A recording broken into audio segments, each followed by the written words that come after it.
오늘은 밀양원소에 대해서 알아볼 거예요. 밀양원소. 밀양원소 들어보셨어요?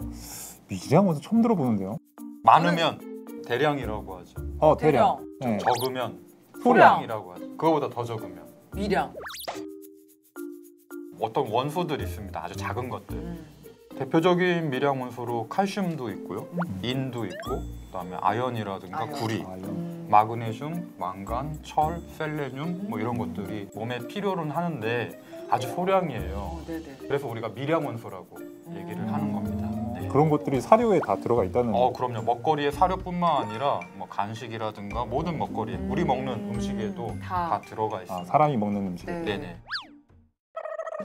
밀양 원소들 중에서 네. 가장 중요한 거 두 가지를 법에서는 사료를 만들 때 반드시 체크를 해라라고 하는 게 있습니다. 그게 바로 칼슘과 인이에요. 여러 가지 밀양 원소 중에서. 그쵸. 중에서. 네, 그래서 칼슘과 인은 여러분들이 간식이라든가 사료 같은 거 뒷포장 뒷면에 보면 몇 % 이상, 뭐 이하 이런 식으로 표현이 돼 있습니다. 네. 그러면은 칼슘과 인은 강아지, 고양이, 반려동물의 신체에 어떠한 작용을 하는 건가요? 칼슘과 인이 왜 중요할까요? 칼슘은 뼈 때문에. 맞아요. 맞아요. 멸치 같은 거 뼈 건강해지라고 뼈 먹잖아요. 건강. 칼슘 많이 인도 들었죠. 마찬가지. 인도. 네. 칼슘과 인은 뼈를 구성하고 있는 미네랄이에요. 이뿐만 아니라 칼슘 같은 경우는 신경 전달 물질로도 작용을 합니다. 그래서 여러 가지 역할을 하는 게 바로 칼슘이고 인이죠. 작지만 확실히 뭔가 역할을 그쵸. 딱 뚜렷하게 하고 있네요. 확실한 역할을 하죠. 그래서 표기를 밀리그램으로 표기를 하기도 하지만 ppm으로도 표기를 해요. ppm. ppm은 100만 분의 1이죠. 필요로 하는 함량은 전체 뭐 먹거리 100이다 그러면 1 정도밖에 필요는 안 하지만 이게 과잉되냐 부족하냐에 따라서 되게 엄청나게 민감하게 큰 차이가 나죠. 칼슘은 어디에는 있고 어디에는 없고 이렇진 않아요. 인도 마찬가지로 네. 어디에는 있고 어디에는 없고 이렇진 않아요. 모든 식재료에 포함되어 있습니다. 골고루 퍼져 있는 네, 거네요. 다만 이제 식물성 원료에 들어가 있는 것, 동물성 원료에 들어가 있는 게 그 비율이 좀 다를 뿐이죠. 네. 이렇게 함께 꼭 이야기하는 이유가 있을까요? 뭐 이게 부족하면 이게 완화야 되고. 얘네들이 경쟁적 기량작용을 한다라고 해서 칼슘과 인의 그 함량을 맞추려고 하는 항상성을 유지하려고 하는 이런 특성을 가지고 있습니다. 그래서 몸에서 필요로 하는 양보다 많은 칼슘이 들어오게 되면 이 칼슘은 저장이 됩니다. 주로 뼈에 저장이 되겠죠. 그리고 몸에서 필요로 하는 칼슘보다 더 적게 들어오게 되면 그때는 이제 내가 저장해 놓은 걸 은행에서 쓰는 빼쓰지 것처럼. 쓰는군요. 뼈를 파괴해서 다시 쓰게 되죠. 인 같은 경우도 인이 많게 되면 칼슘 흡수가 덜 되고요. 칼슘이 많게 되면 인의 흡수가 덜 되게 돼 있습니다. 그래서 이 함량을 보통 1:1에서 2:1 정도로 이렇게 맞춰서 먹거리에 넣어줘라라고 권고를 하고 있어요. 먹거리에 칼슘과 인의 비율이 이게 잘 맞는 그런 식재료가 있고 이 비율이 좀 안 맞는 식재료가 있고 그래요. 그걸 좀 맞춰야 되는 거죠. 그게 바로 레시피고 배합비라고 얘기를 합니다. 인이 많이 들어있는 음식이 또 따로 있을까요? 그럼요. 식재료 중에서 인이 상당히 많이 포함되어 있는 경우는 생고기. 생고기. 네네. 닭고기, 돼지고기, 소고기, 양고기 이런 거 보면 부위에 따라서도 조금씩 차이는 있지만 보통 칼슘이 1이라면 인이 5에서 20까지 나와요. 고기 같은 경우에 살코기가. 그래서 생고기 같은 경우는 칼슘과 인의 비율을 맞추기가 되게 어려워요. 보통 이제 생식도 그렇고 사료도 그렇고 자연식도 그렇고 육류를 많이 사용하잖아요. 뼈가 포함되지 않은 육류를 사용하다 보면 칼슘과 인의 비율이 많이 깨지게 돼 있어요. 그래서 그거를 보정을 해줘야지 좀 어느 정도 균형 잡힌 식단이 됩니다. 그래서 생고기 레시피 하시는 분들은 그 레시피에 부족한 칼슘을 채우기 위해서 달걀 껍질 아시죠? 우리가 에그쉘 파우더라고 하는데 그걸 갈아서 넣거나 아니면 칼슘 영양제를 따로 넣거나 해서 인위적으로 이렇게 맞추기도 합니다. 뼈를 갈아서 넣는 경우도 있어요. 네, 그래도 그 함량이 좀 적절하게 들어가게끔 하는 게 칼슘을 막 넣어 상당히 중요하죠. 우리 현대인의 식단도 육류 소비가 많아지면서 칼슘과 인의 비율이 1:1에서 2:1이 아니라 1에서 5, 1에서 20 이 정도로 되다 보니까 이제 식단으로 채워주기 위해서 칼슘 추가라는 말들을 많이 쓰게 되는 거죠. 고기 좋아하세요? 엄청 좋아하죠. 네, 고기 드실 때 쌈도 싸 먹고 네. 멸치도 같이 먹는 게 좋습니다. 네. 아니 근데 네. 개는 잡식 동물이고 네. 고양이는 육식 동물인데 네. 고기를 많이 먹는 게 당연한 거 아닌가요? 네, 고기 많이 먹죠. 뼈도 먹습니다. 어쨌든 그렇게 섭취를 하게 되면 인이 더 인이 많아질 많아지는데. 수밖에 없잖아요. 그렇죠. 근데 지금 그 전제에는 살코기만 먹는다라는 전제잖아요. 예전에 인앤아웃도어 스타일의 개나 고양이들은 이런 불균형이라든가 이런 것들에 대해서 걱정을 하지 않았어도 됐어요.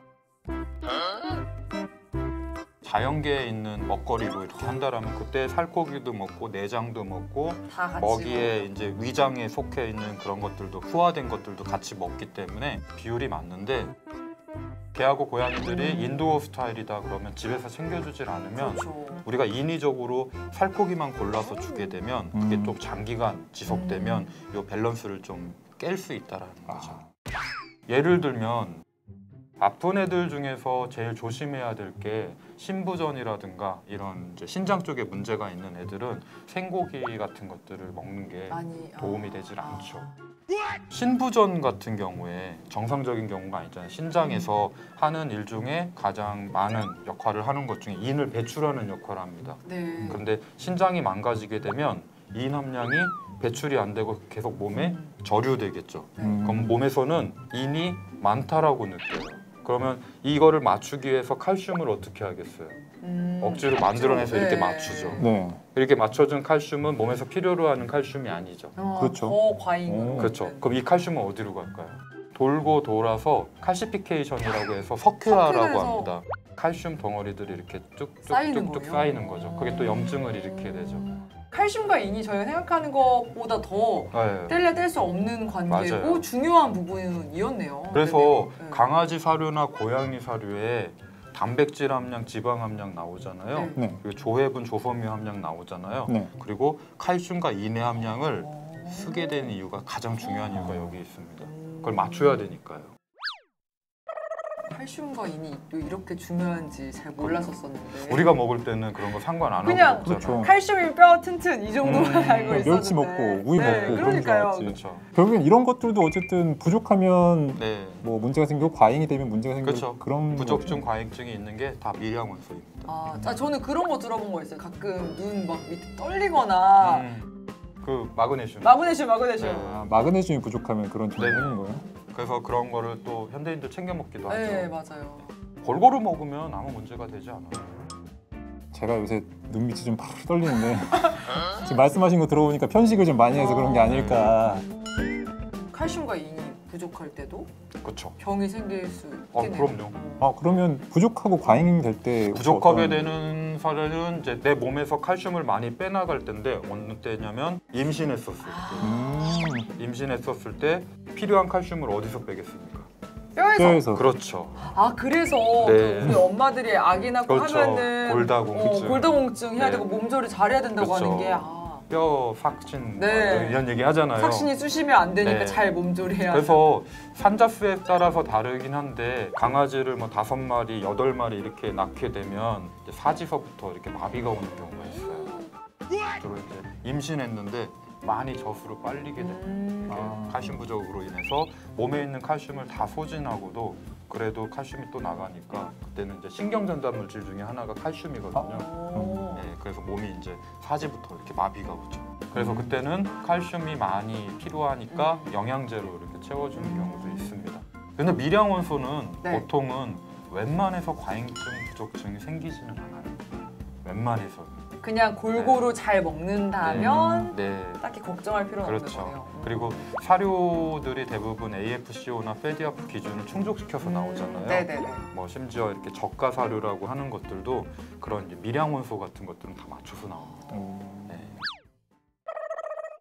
칼슘하고 인은 중요한데 어떤 시기냐에 따라서 필요한 함량이 좀 다르겠죠.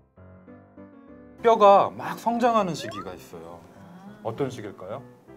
네, 커 성장기. 자랄 때. 키가 무럭무럭 커졌을 자랄 때, 네. 키튼이라든가 퍼피 시기에는 칼슘과 인의 함량이 좀 많이 필요로 합니다. 그래서 퍼피 사료라든가 키튼 사료 같은 경우 보면 칼슘과 인이 보통 1% 이상 이렇게 들어가게 되고요. 그런데 이제 다 자랐어요. 더 이상 이제 더 자랄 이상, 네. 필요가 없으면 퍼피 사료, 키튼 사료 말고 어덜트 독 사료, 어덜트 캣 사료에 보시면 칼슘과 인이 이게 절반으로 떨어집니다. 그래서 어떤 시기냐에 따라서 칼슘과 인의 수치는 달라져요. 개가 고양이가 좀 노령 단계에 있다, 10년 이상이다 그러면 내가 먹인 식단이 제대로 잘 먹였는지 안 먹였는지 체크를 좀 해보면 안심이 되잖아요. 네. 어떻게 체크할 수 있을까요? 칼슘과 인이 제대로 잘 들어갔는지 안 들어갔는지 동물병원에서 체크할 수 있습니다. 아 정답! 정답! 혈액 검사? 혈액 검사 반은 맞췄어요. 어. 즉 현재 상태를 알려주는 거잖아요. 네. 이제 과거서부터 과거? 이렇게 누적된다라면 이 두 가지 방법으로 알 수가 있습니다. 털? 맞았어요. 오. 와 멍피지. 요즘엔 사람도 머리카락, 마찬가지지만 네. 개고양이들 모발을 뽑아서 그 모발에 들어있는 미량 원소를 체크함으로써 네네. 과거에 영양 밸런스가 제대로 돼 있는지 안 돼 있는지 알 수가 있고요. 네. 그리고 한 가지 방법이 더 있는데요. 제대로 갔으면 엑스레이를 찍었을 때 뼈가 나오잖아요. 그렇죠. 뼈의 상태. 골밀도가 정상인지 정상이 아닌지 같이 볼 수 있으니까 이런 거 확인하시려면 검진 받을 때 주치의랑 상담하시면 좋습니다.